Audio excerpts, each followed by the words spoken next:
Time fuses produce either an air burst or a burst at a set time after release.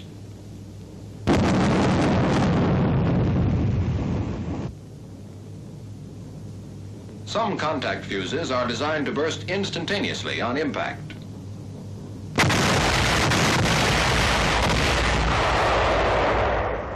Others burst at a short interval after striking.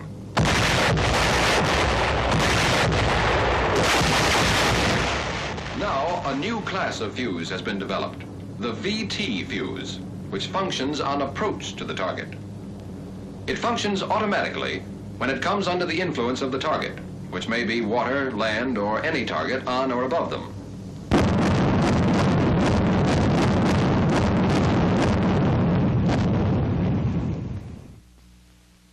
A bomb with a fuse which functions on impact is very damaging against an unshielded target above the ground.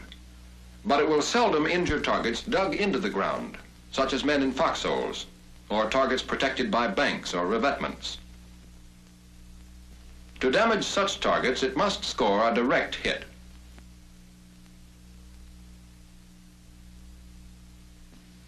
And a bomb with a fuse set at delay, of course, is even less effective against such targets. Most of the force of its burst is upward and out. The ideal burst against shielded targets is an air burst. The difficulty of securing effective air bursts with time fuses prompted the development of the VT fuse.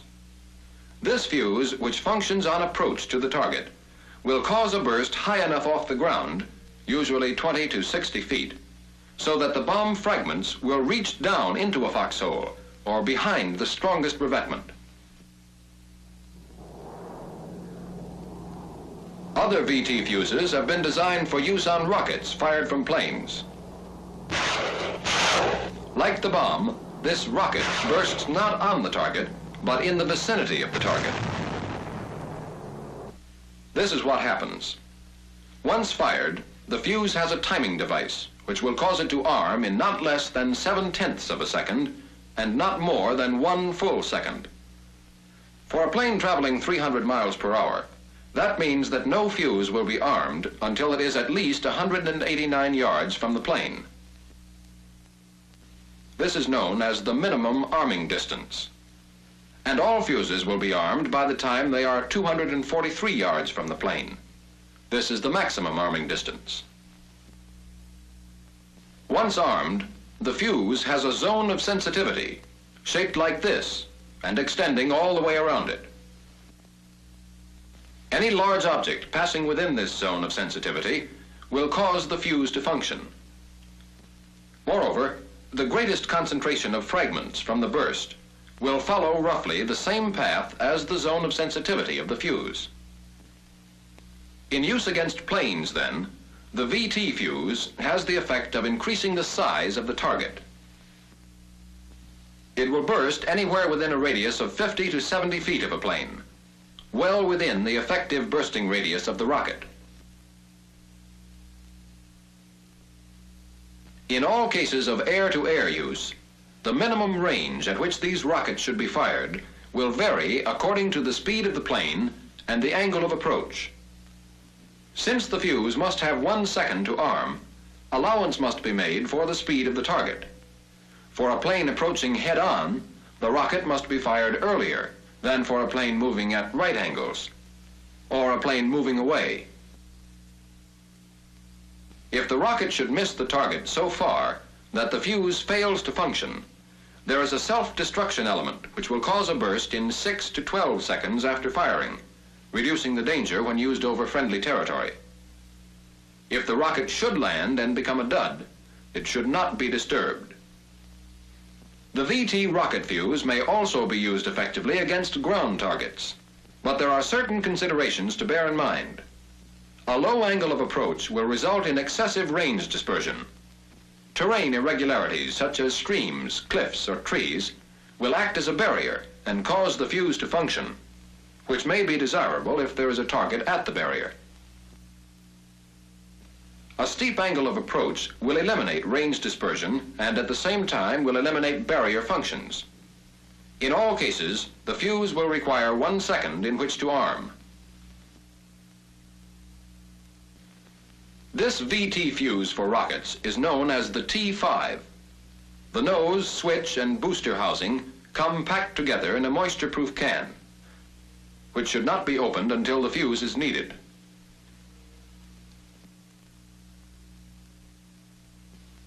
But the fuse as issued is not complete. The parts must be disassembled and a battery added. The nose is sealed and needs no adjustment.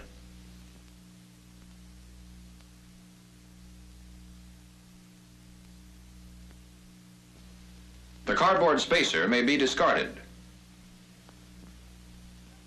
The switch contains an electric detonator and a powder train interrupter and has a pellet of tetrol in the bottom.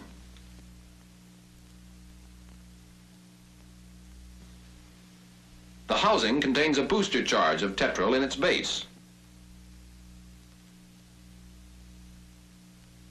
For operation, the T5 fuse depends on a battery.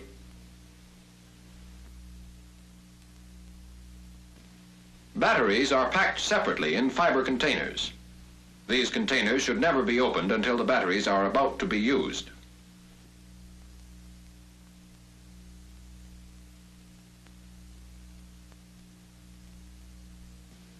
These fuses should be handled with the same care as any other fuse. However, if they have been dropped or otherwise mishandled, the components can be tested and the defective parts discarded. In any case, batteries older than 6 months should be tested before using. Full instructions for testing come with the test set.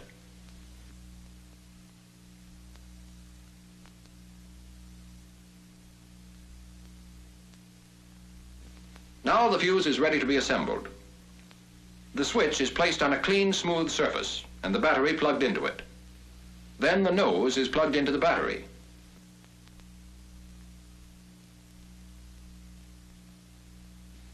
The parts are marked so they may be aligned properly.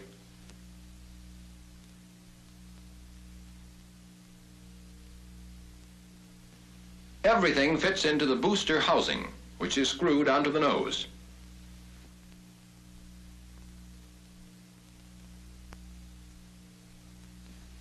Now, with the battery added, the fuse is ready for the rocket. This fuse will fit any 4.5-inch fin-stabilized aircraft rocket, and it should fit tightly. To make sure of this, a wrench is supplied with each box of fuses.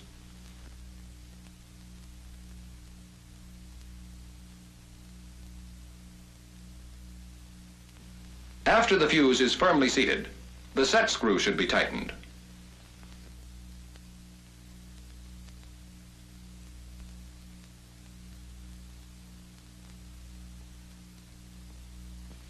The assembly is now moisture-proof and as rugged as any other point-detonating fuse. Excessive rough handling will not decrease the safety of the fuse, but it may increase malfunctions. Next come the fins. To check them, the fin retainer must be removed.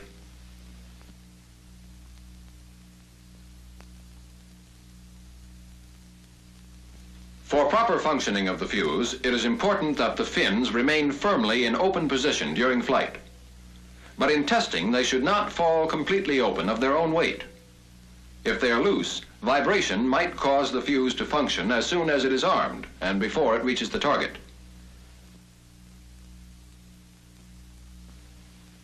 A fin notching tool may be used to tighten loose fins.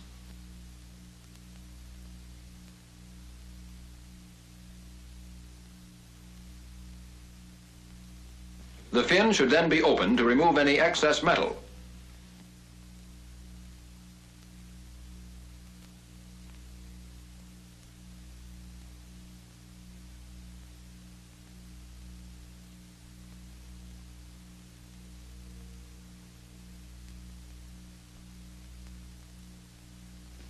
Rockets with VT fuses are loaded the same as rockets with any other fuses.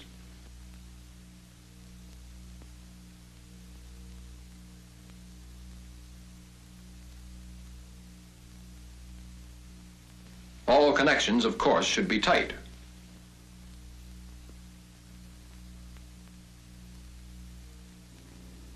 And these rockets are fired the same, with one exception.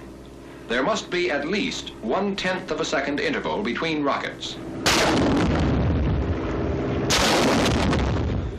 This interval will prevent an early burst from serving as a target and causing another rocket to burst.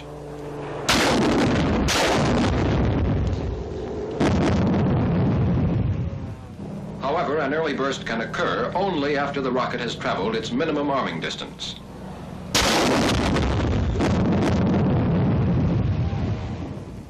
That covers the VT fuse as used in rockets fired from planes.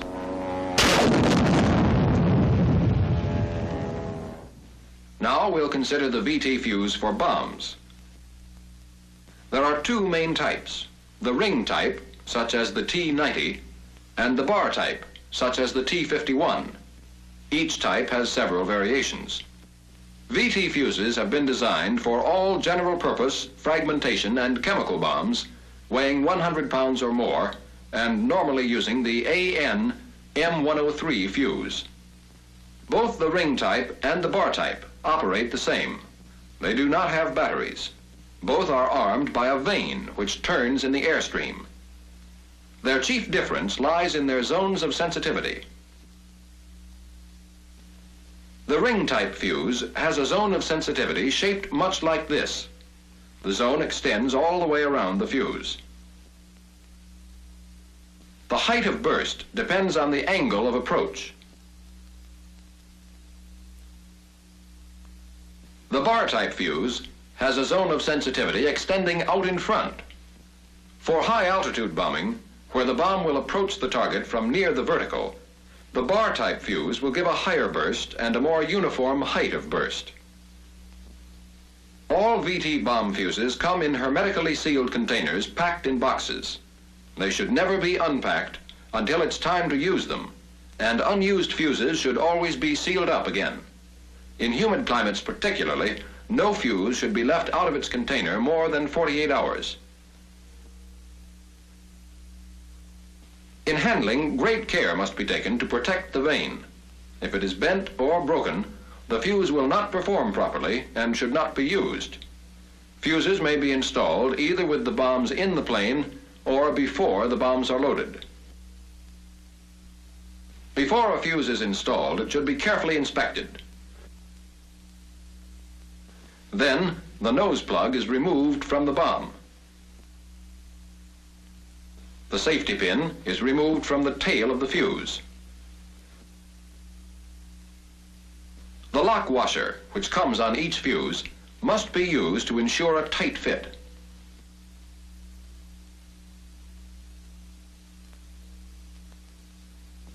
A fuse wrench, which comes with each box of fuses, should be used to make doubly sure the fuse is tight.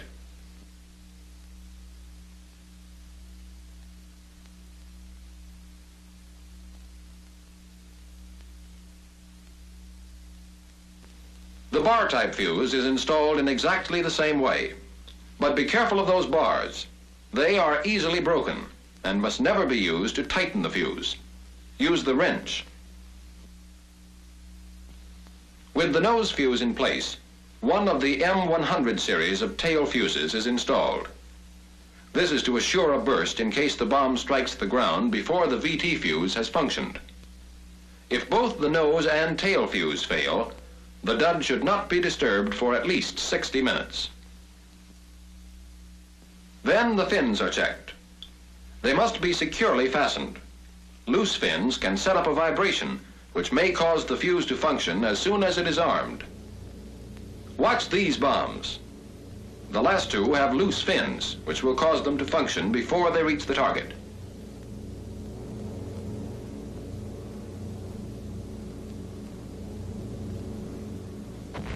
One early, two earlies.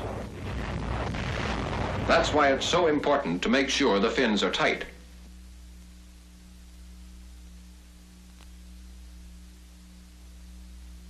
The final step in preparing the fuse is attaching the arming wire.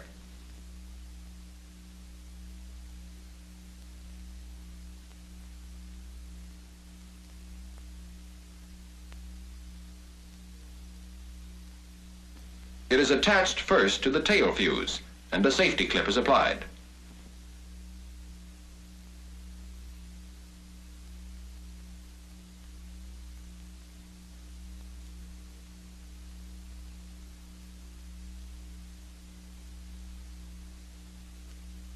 Then the wire is attached to the VT fuse in the nose. When the seal is removed, the wire is threaded through the hole in the vane locking pin. The cotter pin is withdrawn, and the force of the spring holds the wire in place. No safety clip is needed. When the bomb is dropped, the wire is withdrawn. The vane locking pin is forced out by its spring, and the vane is free to rotate in the airstream.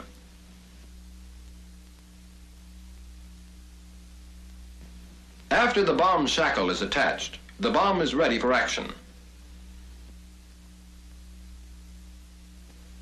No matter where the bombs are fused, the same precautions apply.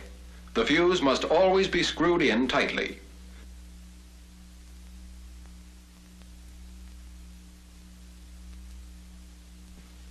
The fins must always be tightened.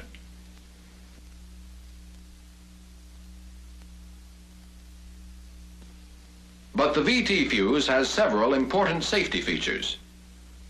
Dropping the bomb while loading will not cause the fuse to function, although it will probably ruin it. Nor will the VT fuse function if a plane should crack up while taking off or returning with a load of bombs. These fuses can be armed only by the vane rotating rapidly in the airstream. When a bomb is released, the rotation of the vane through a gear reduction train moves an out-of-line element into place and closes a switch. This takes approximately 2,000, 2,600, or 3,600 feet along the trajectory, depending on the type of fuse. This distance is known as the safe air travel. But all fuses of a given type will not arm in exactly the same distance. The minimum distance at which a fuse will arm is known as the minimum safe air travel.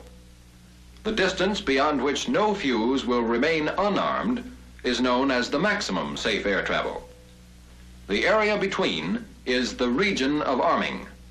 The distance a bomb will drop vertically during its minimum safe air travel is known as the safe vertical drop. It depends, of course, on the size of the bomb and the speed of the plane. The distance a bomb will drop during its maximum safe air travel is known as the minimum release altitude. That is, bombs should not be released from a lesser altitude, because some of them might strike the ground before their fuses are armed, which of course would result in duds. This is what happens in practice. A train of bombs is released. The vanes start turning in the airstream. The bombs approach the region of arming where the fuses are armed. As they fall farther, they approach the target. They burst above it and scatter fragments over the entire area.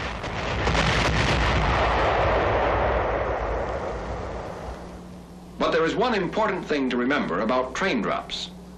Since armed VT fuses are sensitive to their surroundings, there must be sufficient intervalometer spacing between bombs, or the detonation of one bomb might set off other bombs in the train. With 100 and 260-pound bombs, the interval should be at least 1/6 of a second. At 200 miles per hour, this is about 50 feet. With 500-pound bombs, the interval should be at least 1/3 of a second. At 200 miles per hour, this is about 100 feet. In formation bombing in depth, the VT fuse introduces another complication. A plane flying at an altitude below the safe vertical drop of the planes above might act as a target and cause the armed VT fuse to function. To prevent such an occurrence, a device known as the T2E1 arming delay has been developed. One T2 is included with each VT bomb fuse.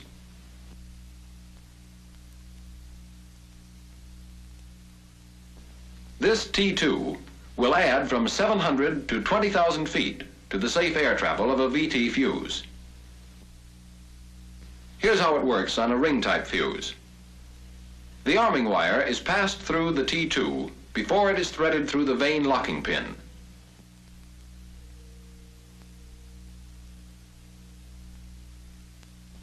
Then the T2 is hooked onto the ring of the fuse, and the locking arm is fastened by closing the bar.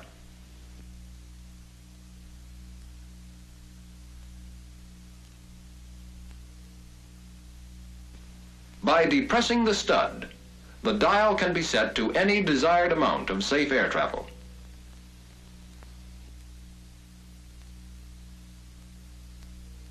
Next, the cotter pin is removed from the vane locking pin. Now, when the bomb is dropped and the arming wire is withdrawn, the T2 holds in the locking pin and prevents the vane on the fuse from turning. As the vane on the T2 rotates, it operates the gear reduction train and turns the dial. When the desired distance has been traveled, the T2 flies off and releases the vane locking pin. The vane on the fuse starts turning, and the fuse will arm in its normal distance from this point. This same T2 is used on bar-type fuses. It fits onto a strap bracket and holds in place a vane locking arm, which prevents the vane from turning. When the T2 drops off, the locking arm follows it, and the vane is free to arm the fuse. With the T2 attached to VT fuses, the region of arming may be extended any desired distance up to 20,000 feet, and formation in depth bombing is just as safe as with any other fuse. The fuses on these bombs, for instance, are set to function as soon as they are armed. The T2 has given them plenty of safe air travel to clear any planes flying below. For the purpose of demonstration, the T2s on these fuses have been set for different arming distances.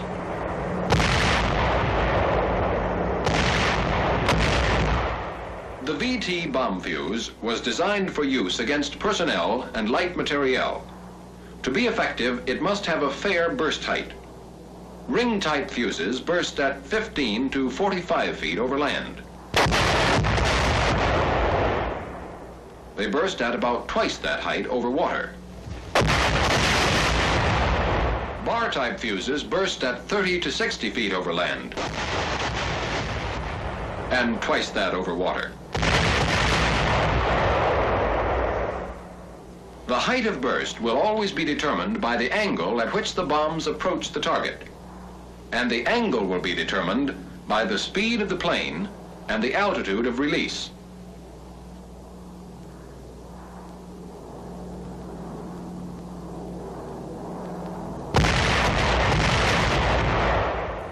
The VT fuse was not intended to take the place of other fuses, either in bombs or in rockets.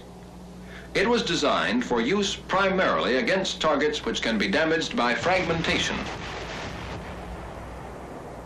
Used with care and imagination, the VT fuse not only increases the effectiveness of our attack against the usual targets, but it may very well increase the types of targets which can be attacked.